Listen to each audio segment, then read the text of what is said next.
Готовлю нежнейший кулич, который остается свежим очень долго и не черствеет. У него густой сливочный аромат, упругая текстура и красивый мякиш. Если интересно, продолжайте смотреть. Список ингредиентов я оставила в описании к ролику. Привет, друзья! Меня зовут Галина Артеменко, и сегодня готовлю второй дрожжевой кулич, который долго остается свежим. Ссылку на предыдущий рецепт я оставлю в описании под роликом, если вдруг вы его пропустили или если на моем канале вы впервые. Я специально сделала его совершенно другим. По характеру, по текстуре, по вкусу и по аромату.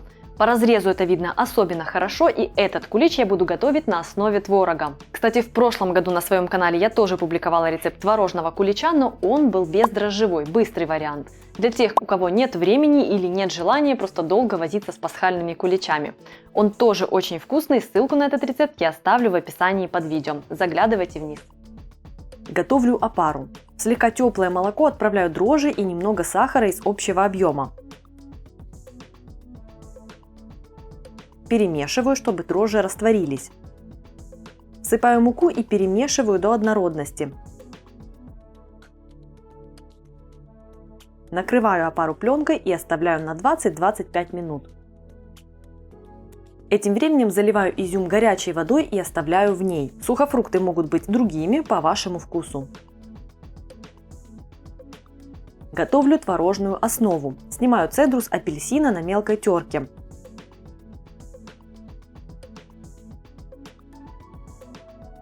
Сливочное масло растапливаю. В миску отправляю творог, добавляю цедру, сахар, яйца и желтки. Разминаю.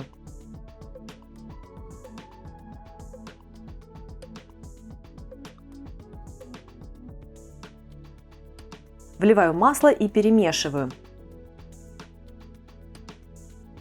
Чтобы получить максимально гладкую текстуру, дополнительно пробиваю смесь блендером. Опара созрела.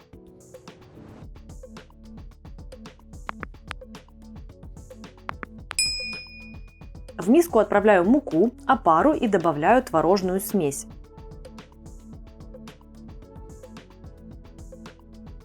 Смешиваю до исчезновения сухих частиц муки. Тесто получается плотное, липкое. Больше муки добавлять не нужно.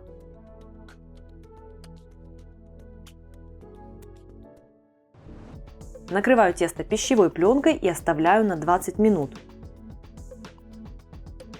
Через 20 минут оно стало более мягким.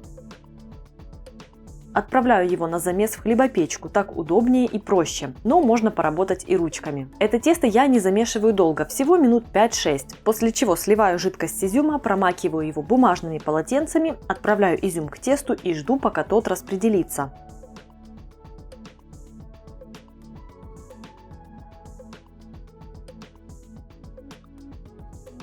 Перекладываю тесто в глубокую миску для брожения. Слегка приглаживаю, накрываю пищевой пленкой и оставляю на 60-70 минут.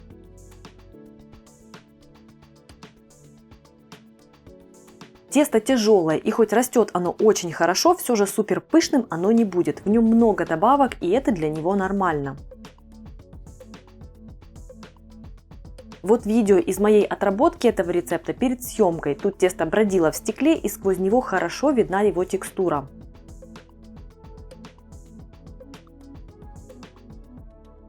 Припыляю рабочий стол мукой для удобства работы. Это тесто будет оставаться липковатым. Делю тесто на 4 порции и грубо подкатываю каждую в шар.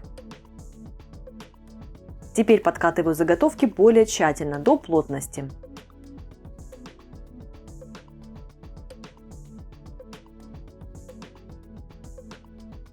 Отправляю заготовки в формочки для куличей. У меня диаметр 9 сантиметров.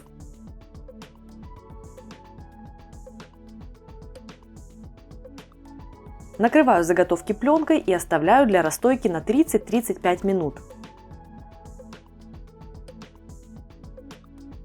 Выпекаю при 180 градусах в течение 25-30 минут.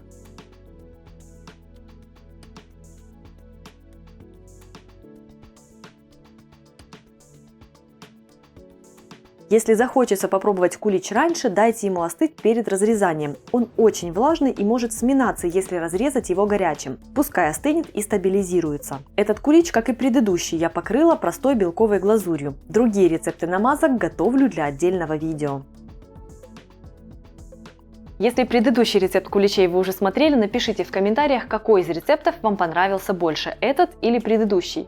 Какая текстура вам больше по душе, что вам ближе, какие вкусы вам больше нравятся, потому что у нас у всех, конечно же, свои разные вкусовые предпочтения. Ну а если предыдущий рецепт вы не видели, то ссылку на него я оставлю в описании под этим роликом в инфобоксе. Подписывайтесь, если на моем канале вы впервые, жмите на колокольчик, дальше будет еще порция пасхальных рецептов вперемешку с ежедневными простыми. Так что скучно вам точно не будет. Меня зовут Галина Артеменко, и это канал «Жизнь вкусная».